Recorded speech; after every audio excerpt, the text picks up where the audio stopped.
Sean bienvenidos a la exposición de resultados sobre sesgos cognitivos a partir de la lectura de noticias falsas, un trabajo desarrollado por el Dr. José Manuel Mesa Cano y Susana Mota Trejo, estudiante de la licenciatura de Psicología en la FES Iztacala, en su modalidad SUAYET, de la Universidad Nacional Autónoma de México. Este trabajo es desarrollado gracias al proyecto PAPIT con el folio que aquí pueden ver.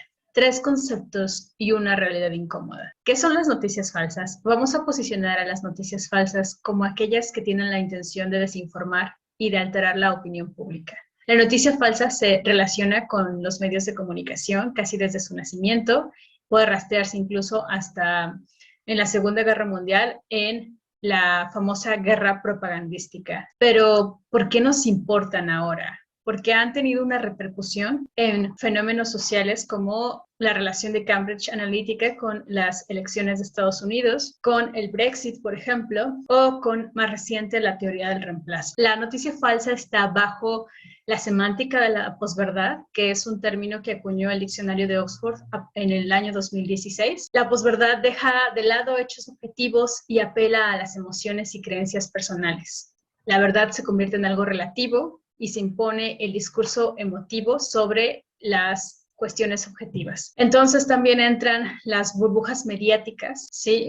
Y las redes sociales. De hecho, las redes sociales crean estas burbujas mediáticas. ¿Por qué nos importan otra vez? Porque resultan una amenaza para la democracia, pero también a partir del COVID-19 nos dimos cuenta que pueden ser un asunto de salud pública. ¿Y quién se ocupa de las noticias falsas o de evitar los problemas con las noticias falsas? Desde múltiples frentes se ha estado llevando a cabo esta lucha, desde las ciencias de la comunicación, el periodismo, desde las ciencias políticas. Con estas ciencias es un enfoque más de contenido y de forma, y tienen un problema porque no todos tienen el interés de hacerse expertos en leer asuntos políticos o expertos en contenido periodístico. Entonces, en un recuento rápido, el fenómeno no es nuevo, se enfrenta a las nuevas tecnologías digitales, a las nuevas tecnologías de información, y es un fenómeno multifactorial que se aborda desde distintas disciplinas. Y entonces la psicología, de nuevo, ¿cuál es el problema? Bueno, que tomamos decisiones a partir de la información que recibimos. Entran aquí los heurísticos y sesgos. Como humanos, no dudamos de nuestra capacidad lógica y nos sentimos lo suficientemente expertos en el arte de razonar. Bueno, este proceso de análisis y toma de decisiones tiene como estímulo detonante para él la incertidumbre. Ante la incertidumbre, nosotros queremos tomar una decisión y nos informamos.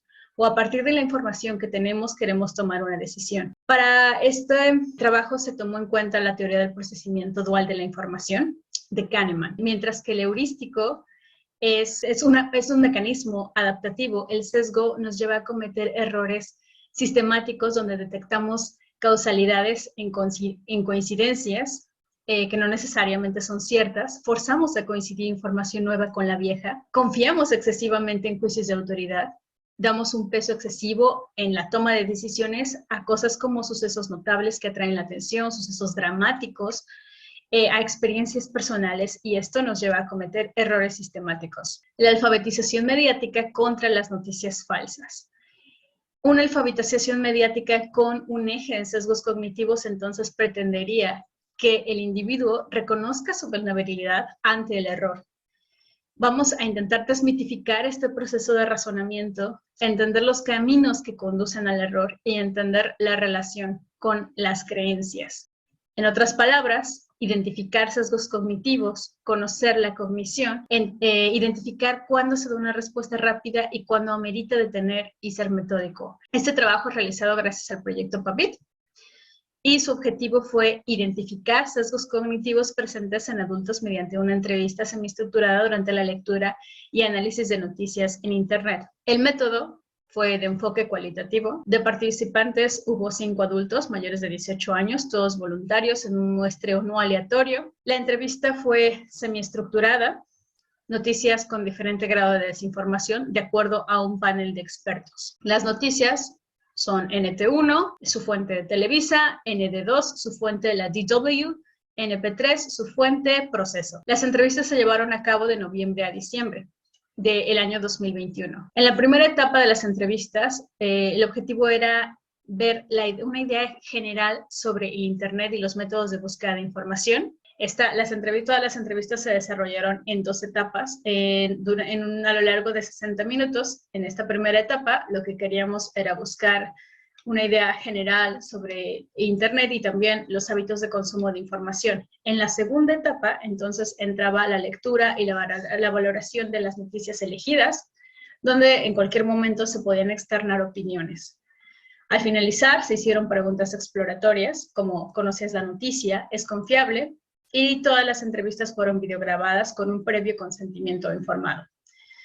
El análisis, todas las noticias se pasaron a texto y el análisis se hizo mediante el programa Cudia Miner, donde se establecieron categorías, variables y códigos para el análisis de contenido. ¿Cuáles fueron los resultados? Bueno, las características de los voluntarios fueron diversas en cuanto a variables sociodemográficas y formativas. Todos manifestaron estar interesados en la búsqueda de información, dar un espacio en su día a día para revisar noticias en Internet, usaban cuando menos alguna red social para compartir información de interés y para mantenerse informados de los acontecimientos más recientes del mundo, reconocen el impacto de Internet en el acceso a la información. Principalmente argumentan la facilidad para acceder a la información y el peligro de la viralidad de estas noticias falsas. ¿Qué tenían que decir nuestros voluntarios respecto a si las fuentes confiables o si compartían las noticias? 4 de 5 voluntarios utilizan medios tradicionales de información como fuentes confiables. 5 de 5 participantes consideran a un comunicador o influencer como una fuente confiable. 4 de 5 participantes decían no compartir noticias en redes sociales. Sin embargo, cuando después de las noticias se les preguntaba, ¿compartirías esta noticia?, decían sí o no a algunas de ellas. En cuanto a la noticia NT1,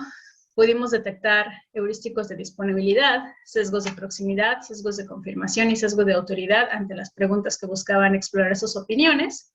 El sesgo de autoridad se dio principalmente cuando ellos decían que la noticia era verdad porque un especialista lo avalaba y un especialista estaba diciendo esa información. En cuanto a la segunda noticia, se les hizo una pregunta antes de leer la noticia sobre qué opinaban acerca del aeropuerto alemán de Berlín, si lo comparaban con la situación del aeropuerto mexicano. Todos se negaron a dar una opinión antes de saber más acerca del aeropuerto de Berlín, pero sí hubo una sorpresa frente a la contradicción de un estereotipo de perfección alemán-europeo. Entonces se encontró ahí un sesgo de ilusión de validez. Sin embargo, su opinión respecto al aeropuerto de Santa Lucía, su opinión inicial, después de leer la noticia del aeropuerto de Berlín, no cambiaba. 3 de 5 participantes reconocen la marca DW. Esos 3 participantes que la reconocen la manejan como fuente confiable, mientras los 2 participantes que no la reconocieron la manejan como una fuente poco confiable. En cuanto a la tercera noticia, 4 de 5 participantes manifiestan confianza en la vacuna contra el COVID-19 y dicen 3 posturas diferentes. Bueno, se podría resumir su opinión en estas 3 posturas diferentes. Es tendenciosa porque alarma acerca de los efectos de la vacuna. Es necesario compartirla para influir en que más gente se vacune. Es necesario compartirla para influir que más gente entienda el riesgo y la importancia de cuidarse del virus. Vemos aquí que ante una misma noticia hay distintas posturas. En las conclusiones podemos decir que los heurísticos son adaptativos, no se van a poder quitar.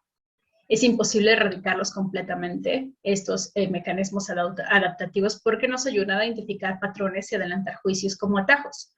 Los sesgos cognitivos están presentes en el análisis de noticias y la determinación de su veracidad. Existe además un involucramiento del conocimiento previo para el análisis de la información, principalmente llamando a heurísticos de disponibilidad, anclaje y ajuste, sesgos de confirmación y proximidad. Y el reconocimiento de marcas de medios de comunicación tradicionales resultó importante para determinar si la fuente era confiable o no. Muchas de las variables involucradas en el análisis de información, entonces, se encuentran dentro del individuo. Muchas gracias. Cualquier cosa, estamos en contacto.